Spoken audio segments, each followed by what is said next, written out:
Hello out there, fellow exiles. Day 3 has concluded at the time of this recording, and I've progressed this build by leaps and bounds, really. Ever since I started playing T17s the other night, that's the only maps I've been running. So you can see this is an example here. This is the kind of maps that I'm running. And I've made a few changes to the build, so now I'm actually sturdy enough that I started leveling up. So you can see I've gotten to 96 and I'm getting some experience here. I'll go over the gear here in a second, but let's go in here and see in the PoB to see what has changed. You can see the combined DPS number is up to more than 40 million right now. And that is with the flasks on. If I remove them, I'm down to 32. And you'll see the crit chance is at 83.70 when I put them on. My flask, I am at just shy of 100% crit chance, so I like these numbers. But that's changed from previous PoBs. Then I have all the usual stuff. I have now 46% chance to impale enemies on hit. And that's from my grafts. I have not killed recently. If you see this one, the damage goes up by 10%. So if I do this, if enemies are on low life, that means half of the time. You see something more happens to the damage, so there's a few more things here. But yeah, things have changed with the tree, but let's go in game and have a look at them. So first and foremost, I've gotten rid of hemophilia and grabbed a normal pair of gloves, synthesized gloves, and crafted them because I needed to become more sturdy. I needed some life and I needed some resist in order to fit in all my gear pieces. More on that later. I have gotten a Varanastra. I'm no longer using the axe for rage gain anymore, and that also means that I've gotten a pair of forbidden flesh and flame here. So if you go just back in here, and then you can see quickly those two jewels allocate weapon master, so you get more accuracy rating while wielding a sword, more area effect while wielding a mace or scepter, more crit chance while wielding a dagger, 20% of leech is instant while wielding a claw, and 30% more damage with hits and ailments against enemies on low life while wielding an axe.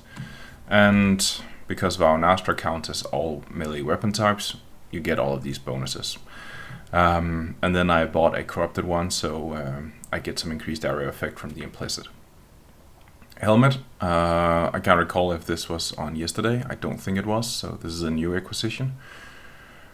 I crafted this. I was stupidly lucky crafting this here, hitting the prefixes in the shortest amount of time ever. But it's really simple to craft one of these. You buy a fractured base, preferably with flat life. You can also get the hybrid, the armor and evasion rating, the flat number. You can go for that, but I prefer the life. And then you add, you use Essence of Horror, and then you spam those until you get either 2 other good suffixes. The Essence of Horror is the reduced extra damage from critical strikes per endurance charge. And if you get 2 good suffixes, great, then you're done. If you only get 1 good suffix, then you block the second suffix, and then you use Eldritch Currency, Eldritch Exalt and Annulments in order to fix the prefixes, and well, then you're done. But that was really lucky with this one. I am using Replica Dragonfang's Flight for the +3, so my shield crush is level 24 to get to that next break point. Emperor's Vigilance, the same as before. Reliquary's Impatience, the same. Then I've gotten an Arn's Anguish, which gives me brutal charges. So I have 10 of these. Each charge translates into about 6% more damage because you have a chance to deal triple damage per charge that you have. No, 3% chance to deal. And because you would deal 300% more, but you always deal 100% damage, that translates into 6% more per charge. So really good belt here with some extra life on it. And then we get to one of the rings, I am mirroring this one over here. So I was grinding an unhealthy amount during the weekend. I've also been playing a lot today because I had the day off. But I got a frenzy ring, and then I'm mirroring it with this one over here, meaning my charges is sitting at 10 right now. So 10 frenzy, 10 endurance, and 10 brutal charges, and then only 3 power charges, but that's fine. And I spent like, I think 8 divines rolling this ring, and then I realized I needed dexterity on it, so I had to scrap it and go again. And it might look a bit of a mess, but it is deceptively good because those 53 dexterity translates into 50% chance to avoid being stunned. And I only have 229 dexterity right now. So if I remove this ring, you can see everything falls off. I can't use any of my gear. But let's have a look in here. So that was the gear parts here. Let's go here inside, because a big change is that I am using these tattoos, 10% chance to avoid being stunned. I have allocated 10 of these. That's how this one gives me stun immunity. So if we go in here, you can see I'm at 66% chance to suppress spell damage. Resist all capped now. I have 75% chance to block, 60% spell block. I am immune to stuns. I am immune to crits, and I don't have that much avoidance. I'm immune to freeze, but I can still get ignited, chilled, and shocked. So still some room for improvement there. Lethal Pride is the same as before. And this large cluster over here is also the same as yesterday. I am using Mage Hunter here on a small cluster, a new one that I crafted. These are really easy to craft because Mage Hunter is the only caster. Let's see if I have one in here. I think I do. This one. So just for a quick example, the only caster modifier you can roll on these is Mage Hunter. So what you do is you go in, you choose caster here, and then whenever I click this, you can see Mage Hunter is always popping up. So this is a pretty good one. This one, maybe I shouldn't roll over it, but it's super easy. You get it, you just fish for something good. That's how I crafted the one I'm using. And then I have another large cluster over here. It's one I crafted myself just by putting one of these jewels into the Horde crafting station and clicking speed until something good happens. So I'm a little sad on the mana, but I mean 3 out of 4 really good mods, so it's fine. Then I have the 2 forbidden jewels down here. Also this one is taking care of my mana leech. So I will want a better one eventually, but this is fine for now. And then I have my Seething Fury up here. So I am at 66% chance to suppress spell damage, but I have the mastery here saying that the chance is lucky. So in the PoB it says I'm at 88% chance to suppress. And this notable here is very important because it says Life Flask gain 3 charges when you suppress spell damage. And the boss fight against Katarina from the T17 Ziggurat map is a very long fight, and if you do not have sustain on your Life Flask, you will run out. But because I'm suppressing so much, I always have charges on my Life Flask, and now the fight is super smooth after I grab these points here. About the graphs, I switched one of them out.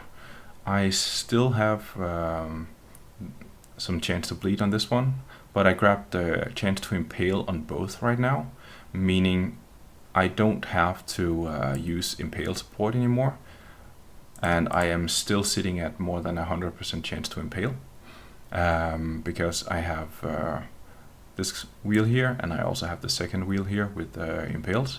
And along with these two, that gets me capped.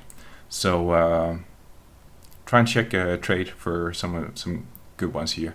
The Violent Desire is a very good buff. You can see that in the boss fight as well. Whenever this one comes up, my damage goes a lot up. Well, it becomes a lot higher.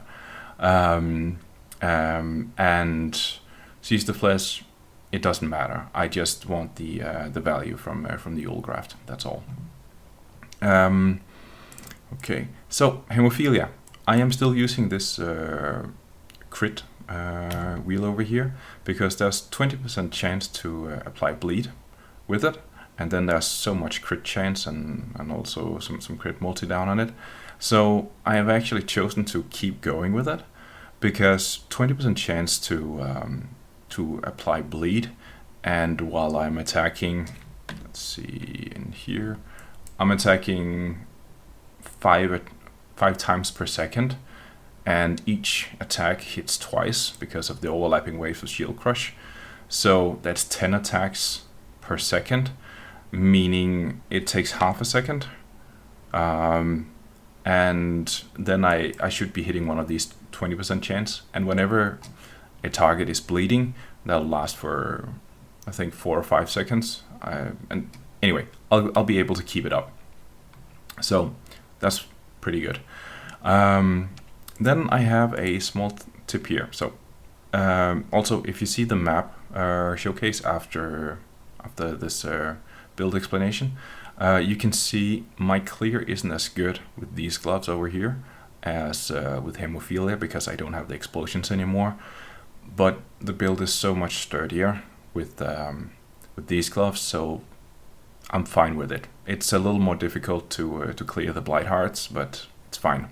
So don't just go out, rush out and get a pair of these. Hemophilia are amazing, and if you look at it, I'm not getting that much more life. I'm getting 200 life out of the bargain. But yeah, maybe I should actually go back to them. It's a test for now. And then there's a little experiment here, because I bought a Fractured Rapier here with a +1 to socketed gems, because I wanted to see if I could do some funky stuff with Enlighten, and turns out you can. I'm not going to craft this one because it's not rolled, but what I would do is I would use Essence of Dread to get Impale effect as a suffix, and then I would go in.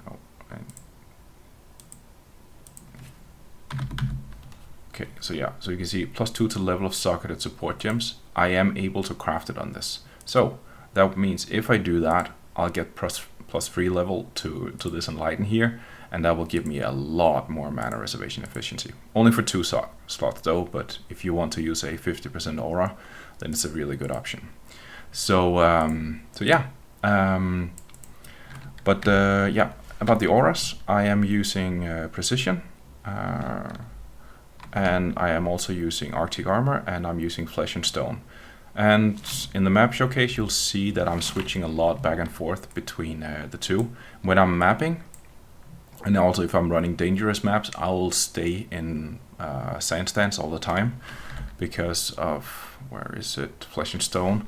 While in Sandstance, that's the last line on it, says buff makes you take up to 19% less damage from enemies in aura. And because I have so much aura right now, they deal less damage while inside this. But it's not 19 flat, it scales down, so the further they are out, the less effect the aura has, but it's still very strong. And then if I need to nuke down a boss and take it out quickly because it's stunned or something, then I'll switch to Blood Stance and then just hack it down. But yeah. Regarding the gems, you can see Enlighten here is linked with Flesh and Stone and Arctic Armor, so I have 185 unreserved mana. That's plenty for what I need to do. Blood Rage, Enduring Cry, Flame Dash, and Precision. Enduring Cry is to keep up brutal charges in boss fights, so I don't run out, because otherwise I have to rebuild them. I have Mark on Hit, Assassin's Mark, and Life Tap support, because I don't want, you see it costs 186 life. If I remove the Life Tap, it's still 62 mana, and I don't want to risk emptying out my my mana pool and effectively stunning myself. while in mid-combat. Then I have Molten Shell, cast when damage taken, and life tap. Usually I just have a level 1 cast when damage taken, but by accident I leveled it a little bit higher, so now it's fine. I just stuck here, and there's no greater meaning for it to be level 10 and level 5. It could be level 7 and level 1, it's fine. Then I have Blood and Sand here, and then I have Shield Charge linked with life tap again, so I don't risk running out of mana when shield charging around. Also, if I'm running a no region map and I'm out and I don't have any charges on my Hallowed Hybrid Flask, then I can shield charge once, and then I get my mana up, and then I can start attacking again. Then I have faster attacks for some more mobility and get out of jail, and then Fortify support. Flame Dash is something that you should save for when you need to get through a barrier, or when you need to get out of danger real quick, because it's instant instead of you need some time in order to shield charge away. But yeah, that's the setup, and yeah, a bit more explanation this time because the build is pretty close to, well, it's not done, but the next few upgrades are going to be very expensive, and you can easily run this setup that I have without the frenzy rings. Then you'll just be sitting at 8. That's perfectly fine. You'll still be very strong. If I go into the PoB, for example, if you can see if I just unskill this one over here, yeah, I lose some damage, and this one over here a little bit more, so I would still have the 30% crit chance. Let's see, if I do like this, it's still more than 30 million damage without the frenzy ring, and then you'd have a better ring, for example. So I mean, you'll make up for it. So yeah, that was a lot of talking, but thanks for sticking with me this long, and if you got some questions, just post them below, then I'll try and get back to you. And well, other than that, yeah, enjoy the showcase, and have a good one.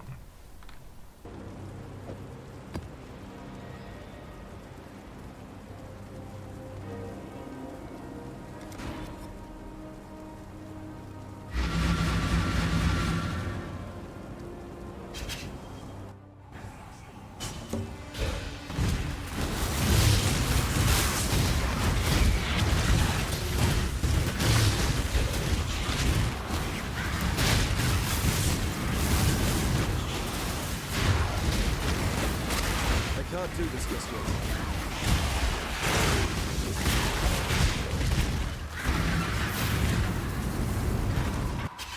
Death will never come.